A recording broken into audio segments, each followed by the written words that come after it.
Hi there, Gemini. I had already decided who I was going to do, so that's why I was trying to remember. How are you doing? My name is Raina, and I'm doing this July forecast for you. So let's see what we've got here.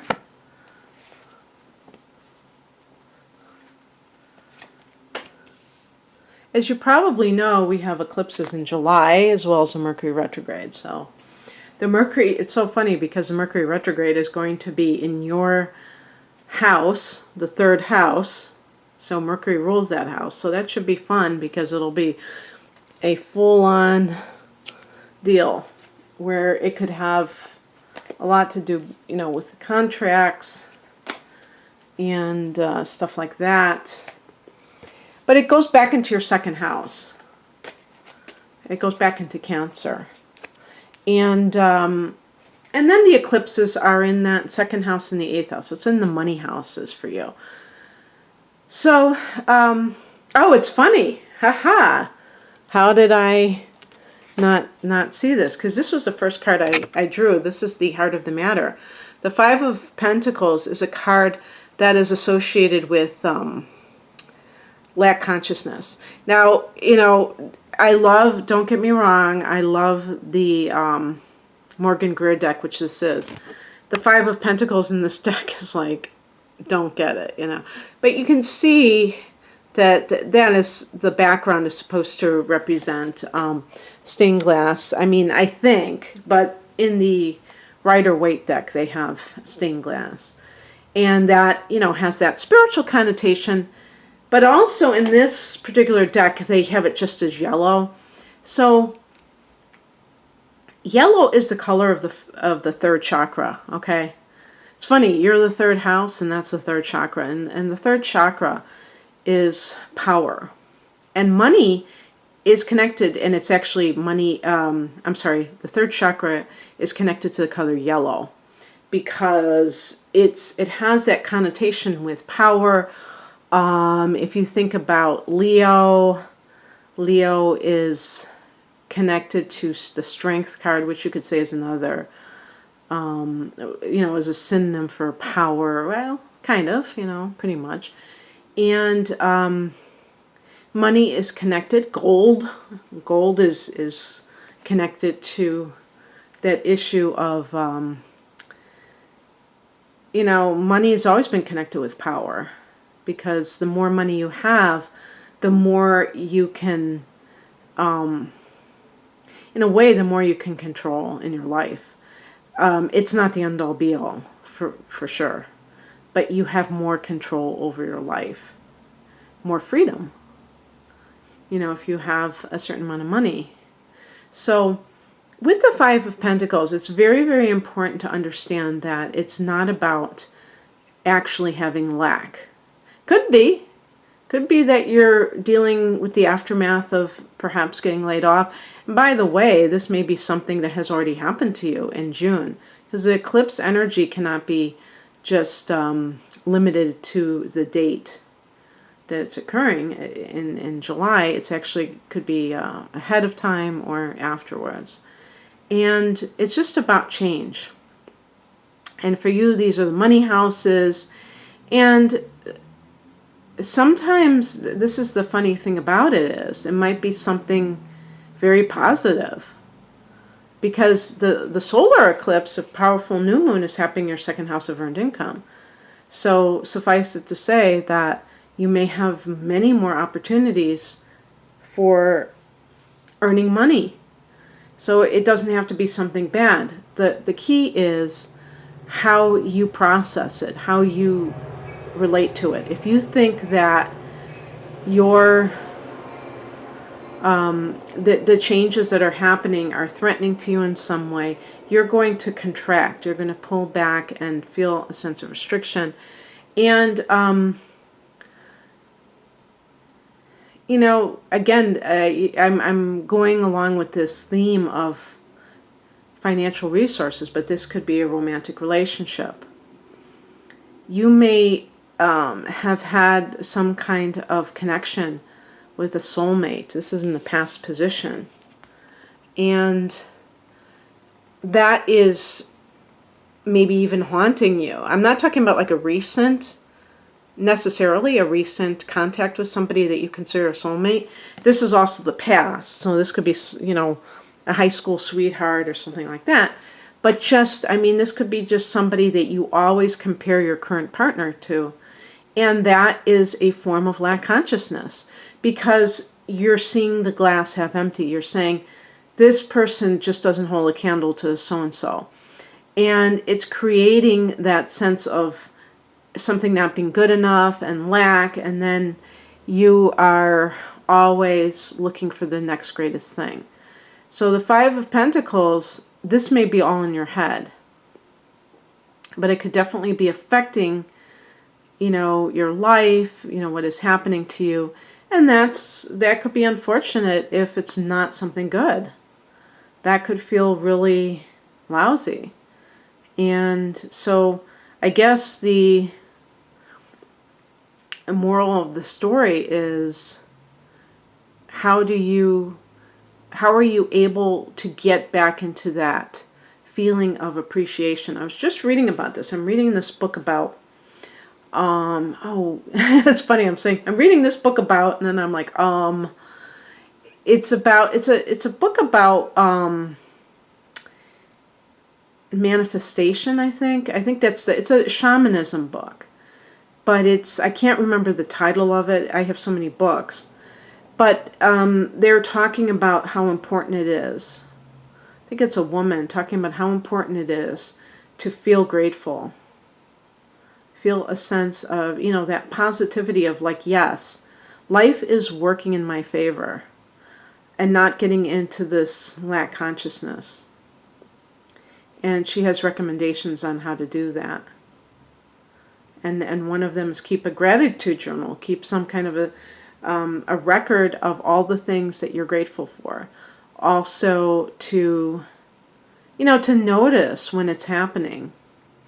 You can even say things that go along with this. So affirmations, perhaps.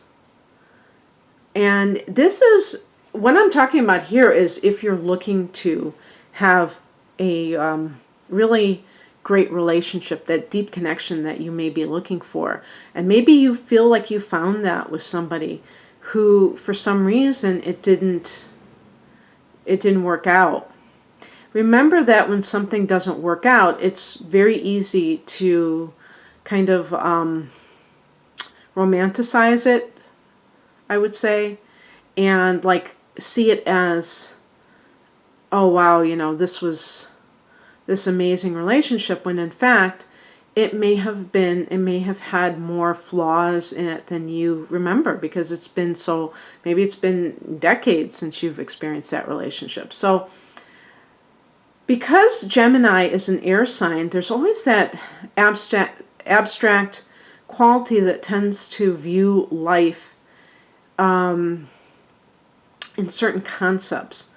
And, it's very hard for me to articulate, but it's just that it may not translate into reality from the physical perspective. Now that's the Five of Pentacles is connected to Mercury and Taurus, which is like having a very grounded mindset. And not, grounded meaning it's the real deal. It's something that that's tangible here and now. An example would be if you are in a relationship with somebody, let's say it's a romantic relationship, and you're saying, wow, I'm in the greatest relationship. And if it was kind of theoretical or abstract, you would say, this person has written me, told me I'm so great, and says it over the phone. Like the relationship may not be you may not see the person very often. So there's like kind of this almost fantasy attached to it, where the day in, day out relationship is the real deal, in the sense that you are constantly having to present yourself in front of somebody at different points in your life. It's easy to make a great impression on somebody when you're seeing them only here and there. And you can always put on your best face. But if you're in every possible situation, because you're living together, you're married, you're seeing them every day or every other day, it's something that will be more likely for the other person to really get a handle on what you're about. The higher message is the Eight of Cups. And this is the card of, leaving what no longer serves you. And there's a spiritual connotation of like being on the spiritual path. Now, it's funny that that card is right next to the Five of Pentacles. So it suggests to me that you, if this is something to do with a work matter, that you may have something that you've always wanted to do since you were a child, that you have always put off, that you've put off until this time. And maybe now you're realizing how empty things are. And so you feel this need, or you're being prompted to leave this situation because, you've seen it all. Maybe you have been always motivated by fear of like not having enough. And you realize as you get older and older that all these so-called calamities haven't occurred, and that you may have felt emptier and emptier. And I remember Dr. Wayne Dyer, the late Wayne Dyer, saying something like, "Don't die with the music still in you." That was one of his PBS specials.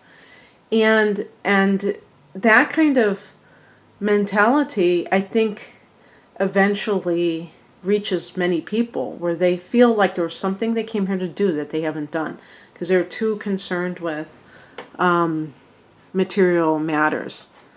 And we need money to live. I'm not trying to pretend that we can just,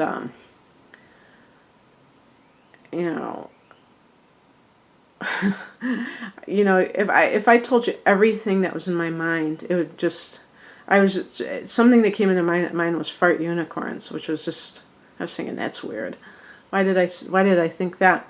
But that kind of like cosmic woo type of, ideas that really are not necessarily translated into what is going on in your life. Sometimes people take great risks and they land on their feet because they have a very strong connection. They have a knowingness that it's going to be okay. But not everyone feels that way when they're in that position of being dissatisfied with their life. And so I'm not the kind of person who just says to people, oh yeah, just, take this risk. Because I know, even though I'm a Sagittarian, I have a lot of earth in me. And I have, I'm the kind of person, I don't want to not know what's going to happen totally. I want there to be some kind of like, safe, soft landing, if you will. And so you may be, especially if you have a lot of Taurus or Cancer, these are the two signs that flank you, Gemini. So not all Gemini people are just kind of like throw caution to the wind. Some are quite cautious. And, even like your Mercury sign can be, you could be like a Gemini sun and have Mercury in Cancer and be a worrywart and be always like, oh gosh, what if this doesn't happen? And, I need to have all this money and then stay in a job and feel like it's affecting you, draining your energy, affecting you physically, just being very difficult to maintain. So just understand that, and same thing applies to relationships. You may be in a relationship with somebody who's like this, Five of Pentacles, who's very negative, and it's rubbing you the wrong way. And in that particular scenario, with the Six of Cups, you may, this can be childhood, and you may remember these patterns and how they have kind of repeated themselves, and need to kind of break away from that. What crosses you is the Two of Swords. I read recently that Gemini people have a hard time making decisions, and that's kind of like being at that kind of loggerheads or crossroads. And it's funny because, I've always thought this was true of Libra, but apparently it's also true of Gemini. And, that it is what it is. Gemini is a mutable air sign. So Gemini is capable of changing its mind, quite, being kind of capricious in that way. And this is because you are very flexible and very interactive with your environment. So it's something that I would say look into. If you need to make a decision, don't be afraid to. I'm saying if you need to, if you feel like things have gotten progressively worse, whether it's on the job or in your private life, don't neglect yourself that way. Don't just think that this is how life is, because sometimes what can happen is you can get into a cynical mindset where you really feel like, hey, life is a bitch and then you die. That kind of really grim prognosis. And philosophy, life philosophy, and you don't want to do that. So understand when somebody is rubbing you the wrong way. And maybe at one time they were more inspirational, you had a better rapport, but now you just feel kind of dragged down by another person. It happens. And it's not fun, but by the same token, it's not the end of the world. You can move on and you can find your tribe, if it's people, if it's a lot of people that you want, maybe you are feeling even like that ascension process. Maybe that's what the Eight of Cups represents to you, that you feel like you're really spiritually upgrading, and you look around you at the people that you associate with, and it just doesn't feel like you really resonate with these people anymore. That's the way the cookie crumbles sometimes, and it's okay. The advice is represented by the Empress card. This is the card associated with Venus, and also because of that through Taurus and the air sign Libra, the fellow air sign. This is a card of sensuality, of reveling in the senses. It can be artistic, it can be child related. So this is the card of the mother. So if you are, let's say you're a woman and you've always wanted to have children, that is in the past position, the Six of Cups, which is connected to children. Maybe you are having fertility issues and you feel like you'll never make it. Well, maybe you're not with the right person, and that's what the Eight of Cups represents as a spiritual message. Maybe it's saying that you can and will become pregnant at some point. There is going to be a new moon in the 5th house in the end of September in Libra. And it just, in Libra, which that's your 5th house. I just said that this card relates to Libra. And the 5th house is conceiving children. So maybe that is something that is in the cards, pardon the pun, for you. But maybe you have to relax. You've had 2 full moons in Libra in March and April. And maybe those were attempts to conceive, and if it didn't work out, you may have to just abandon that route, and it could happen in the way you least expected. Who knows? Maybe when you let go of resistance, like when people adopt a child and then the woman becomes pregnant. The Empress card is connected to love, and but in July, I think that what I would see for you specifically that would be connected with the Empress is maybe there is someone that you do love. Again, this could be a past individual. And you need to be with that person, and that person has been the only one for you. Even if you've been married before, even if you've had multiple relationships, it might have been that that relationship was really the only person that you've ever loved. This can also be artistic projects. So maybe some Gemini people are quitting their job to focus on their art. Who knows? This is the kind of, talking about doing that. The outcome is the King of Pentacles. This is a very good money card. They always say when we're doing what we love, there's a book actually that I remember reading called Do What You Love and the Money Will Follow. The King of Pentacles is really financially on top of his game. And he kind of, again, that feeling of control, like I was talking about the power chakra. The king is the ultimate authority or ultimate power in the outer world, in a kingdom. And with material resources, this can even be somebody who is, doing some kind of a business, but you're the CEO of that business. So, if you start your own business, there is a Mercury retrograde that is happening in the middle of the month to the end of the month, or, after the first week to the end of the month.